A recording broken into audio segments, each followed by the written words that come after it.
قال رسول الله صلى الله عليه وسلم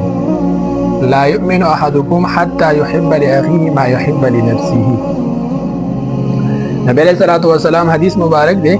پتا سو کې یو مسلمان تر هغه پورې مسلمان کې دی نشي تر څو پورې چې یو سیز د خپل ځان د لپاره خوښي او بل مسلمان د لپاره خوښي. ان دې حدیث مطلب دا دی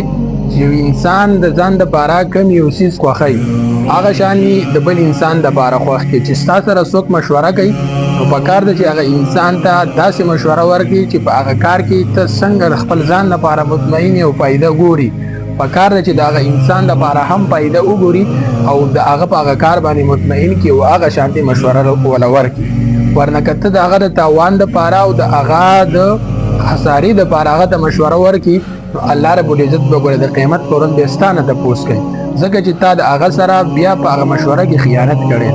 د دین ما سیوا چې کله هم ته یو ځان د لپاره یو سیس خوښې نو په کار د چې دغه شانتي یو سیس د بل مسلمان رور د لپاره هم خوښ کی کاغه د تاوان په صورت کې وي کاغه د گاډي او د ځمکې په کاروبار په صورت کې وي هغه هر یو د دیندارۍ په صورت کې په کار د چې هغه مسلمان تم د هغې خبرې دعوت ورکړي او ورته ووایي چې دغه کار زما خوښ دی نو لهذا تاسو یې هم وکړئ.